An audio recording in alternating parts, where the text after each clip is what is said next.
ہارون رشید کا ایک بیٹا تھا، محل میں رہتا تھا، مگر طبیعت میں زہد اور انابت اللہ کی بہت کیفیت تھی۔ وہ دسترخوان پہ بیٹھتا تو معمولی کھانا کھا کے پیٹ بھر کے اٹھ جاتا، عبادت میں لگا رہتا۔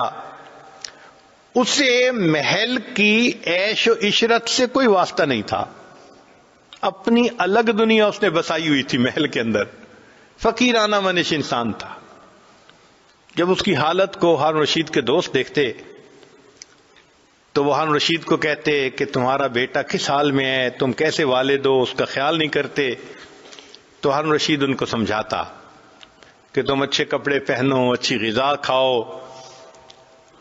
تو وہ کہتا کہ ابو مقصد زندگی تو اللہ کی بندگی ہے، بس میں اس میں لگا رہتا ہوں، میرا کام ہو رہا ہے۔ ایک مرتبہ ہارون رشید کے دوستوں نے اس کو کچھ زیادہ ہی پش کر دیا کہ تم اس کو نگلیکٹ کر رہے ہو اور یہ نفسیاتی مریض بنتا جا رہا ہے۔ تو ہارون رشید نے بلا کے کہا کہ بیٹے تمہاری وجہ سے مجھے اپنے دوستوں کے سامنے ذلیل ہونا پڑتا ہے۔ جب یہ الفاظ کہے وہ کہنے لگا ابا جان میری وجہ سے اگر آپ کو ذلیل ہونا پڑتا ہے نا تو بس میں اب یہاں سے جا رہا ہوں وہاں جہاں مجھے علم حاصل ہوگا۔ اس نے ارادہ کر لیا۔ ہارون رشید نے فوراً اپنی بیوی کو بتایا کہ بھی بیٹا تو گیا۔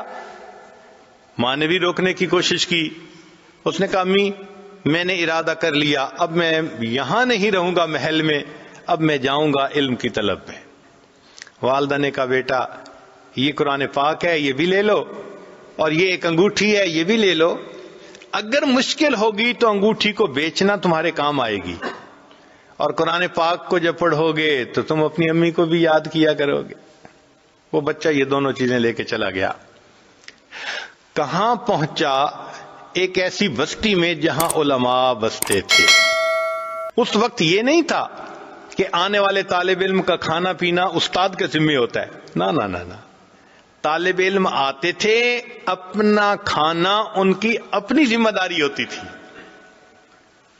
چنانچہ یہ شہزادہ ایک مسجد میں جا کر اعتکاف کی نیت کر لیتا ہے اور وہاں سے اپنے استاد کے پاس پڑھنے کے لیے جاتا ہے، پھر واپس آ جاتا ہے۔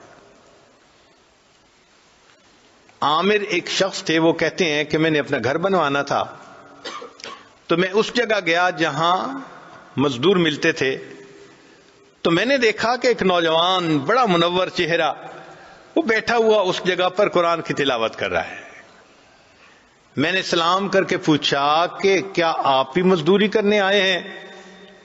اس نے کہا انکل لقد خلقنا الانسان فی کبد، اللہ کا فرمان ہے تحقیق ہم نے انسان کو مشقت کے لیے پیدا کیا، ہم مزدوری کرنے کے لیے ہی تو آئے ہیں۔ میں نے کہا میرے گھر میں کام کرو گے؟ ضرور کروں گا، مگر میری دو شرطیں ہیں۔ کون سی شرطیں؟ پہلی شرط یہ ہے کہ اگر کام کے دوران نماز کا وقت ہوگا میں تسلی کی نماز پڑھوں گا، آپ مجھے جلدی پہ مجبور نہیں کریں گے۔ میں نے کہا بھائی قبول۔ اور دوسری شرط یہ ہے کہ میں اتنی مزدوری لوں گا شام کو، اس سے زیادہ دینا چاہیں گے تو بھی نہیں لوں گا، کم دینا چاہیں گے پھر بھی نہیں لوں گا۔ وہ کہتے ہیں میں بڑا حیران، عجیب مزدور ہے۔ میں لے کے آ گیا۔ جب شام کو میں نے دیکھا تو جتنا عام مزدور کام کرتا ہے اس سے کوئی 5 گنا زیادہ اس نے کام کر لیا تھا۔ میں بڑا حیران، اکیلا بندہ اتنا کام اس نے سمیٹ دیا۔ میں نے کہا اچھا کل پھر میں اسی کو لے کے آؤں گا۔ اگلے دن گیا تو مزدور وہاں نہیں تھا۔ ساتھیوں سے پوچھا، وہ کہنے لگے بھائی وہ تو طالب علم ہے، ہفتے میں ایک دن چھٹی ہوتی ہے اور اس دن وہ مزدوری کرتا ہے، اور مزدوری میں اتنے پیسے لیتا ہے جس سے کہ 7 روٹیاں خرید سکے۔ روزانہ کی 1 روٹی کھا کے گزارا کر لیتا ہے، باقی وقت وہ علم کی طلب میں لگا رہتا ہے۔ اب اگلے ہفتے پھر وہ کام کرنے آئے گا۔ عامر کہتے ہیں کہ میرے دل میں ایسی محبت تھی کہ میں نے کہا اچھا میں اگلے ہفتے پھر اس کو لے جاؤں گا۔ اگلے ہفتے میں اس کو لے کے آیا۔ اب میں چھپ کے دیکھنے لگا کہ بھائی اس کے کام میں کیسے اتنی برکت ہے۔ تو میں نے دیکھا کہ وہ اینٹیں اٹھا کے جوڑ رہا تھا، دیوار بنا رہا تھا، اور اینٹ خود بخود جیسے کوئی چیز فٹ ہوتی ہے نا، وہ اس طرح اپنی جگہ پہ پڑ رہی تھی. یعنی ایسے نہیں تھا کہ اینٹ اٹھاؤ، اسے رکھو، الائنمنٹ کرو، پھر اسے ٹھونکو اپنی جگہ پہ، نہیں، یہ چیز نہیں تھی. بس وہ اینٹیں رکھتا جا رہا تھا اور جیسے کوئی غیبی طاقت اینٹوں کو جوڑتی چلی جا رہی تھی. میرے دل میں آیا اتنا نیک بندہ ہے، میں سارا مکان اسی سے بنواؤں گا. اب 1 ہفتہ انتظار کرنے کے بعد جب میں اگلے ہفتے لینے گیا تو پھر وہ وہاں نہیں تھا. میں نے ساتھیوں سے پوچھا کہ وہ کہاں؟ انہوں نے کہا جی اصل میں اس کو کچھ دنوں سے بخار ہے اور وہ فلاں مسجد کے اندر رہتا ہے، تو آپ وہاں اس کو دیکھ سکیں گے. اب اس نوجوان کی محبت میرے دل میں ایسی آ گئی تھی کہ میں مسجد گیا. کہتے ہیں میں نے جا کے دیکھا تو وہاں ایک چٹائی پہ وہ لیٹا ہوا تھا اور سر کے نیچے ایک پتھر رکھا ہوا تھا سرہانے کی جگہ. یہ شہزادہ تھا وقت کا. یہ اپنے اختیار سے دنیا کو لات مار کر علم کی طلب کے لیے نکلا تھا. چٹائی پہ لیٹا ہے، سر کے نیچے پتھر ہے، سرہانے کی جگہ. میں قریب گیا تو میں نے دیکھا کہ بخار سے جسم تپ رہا تھا. میں نے اس کا سر اٹھا کے اپنی گود میں رکھ لیا اور میں نے کہا کہ میں تمہارا علاج کرواتا ہوں اور تمہارے لیے کچھ بندوبست کرتا ہوں. جب میں نے یہ بات کہی تو وہ مجھے دیکھ کر کہنے لگا کہ انکل اگر آپ کوئی میری فیور کرنا چاہتے ہیں نا تو میرا وقت تو اب آ گیا ہے. یہ 2 چیزیں ہیں، میرے کفن دفن سے فارغ ہونے کے بعد یہ چیزیں آپ ہارون رشید کو جا کے دے دینا. وہ کہتے ہیں کہ اس وقت تو مجھے جلدی میں بات سمجھ نہ آئی کیونکہ اس نے کلمہ پڑھا، فوت ہو گیا. جب اس کو دفن کر چکا نا پھر مجھے خیال آیا لوگ کہا کرتے ہیں کہ ہارون رشید کا ایک بیٹا بڑا نیک زاہد عابد محل میں فقیرانہ زندگی گزارتا ہے، کہیں یہ وہی تو نہیں تھا کہ جو کہہ رہا ہے کہ میری 2 چیزیں ہارون رشید کو جا کے دینا.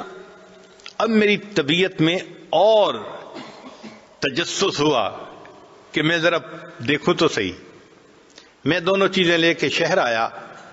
ہارون رشید کی سواری جا رہی تھی اور لوگ دیکھنے کے لیے آئے ہوئے تھے، ہجوم تھا لوگوں کا. میں نے لوگوں سے تھوڑا راستہ لے کر ہارون رشید کو دیکھا تو میں نے اس کو دور سے وہ انگوٹھی دکھائی. ہارون رشید سمجھ گیا. اس نے پولیس والوں کو کہا کہ اس بندے کو میرے پاس لے آؤ محل میں، یہ مجھ سے کچھ بات کرنا چاہتا ہے. مجھے محل پہنچا دیا گیا.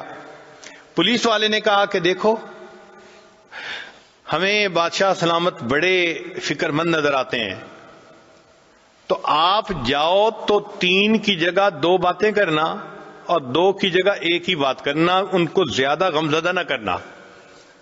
میں جب اندر گیا تو ہارون رشید دیکھ کر کہنے لگا اے دوست مجھے لگتا ہے تو میرے لیے کوئی غم کی خبر لایا ہے. میں نے اسے پورا واقعہ سنایا. کہنے لگے جب میں نے واقعہ سنایا تو ہارون رشید نے پہلی بات تو یہ کی کہ تم میرے بیٹے شہزادے سے گھر کر بنواتے رہے مزدوری. میں نے کہا مجھے کیا پتا تھا کہ یہ شہزادہ ہے، آپ کا بیٹا ہے. وہ تو 1 دن مزدوری کرتا تھا اور اس مزدوری میں 7 روٹیوں کے برابر قیمت لے کر ہر روز 1 روٹی کھا کے بقیہ وقت علم کو حاصل کرتا تھا. اس پر ہارون رشید کی آنکھوں میں آنسو آ گئے. کہنے لگے بیٹا تو سمجھدار نکلا، تو نے زندگی کی حقیقت کو پہچانا. تیرا باپ اپنے بال سفید کر بیٹھا، زندگی کی حقیقت کو نہ سمجھ سکا.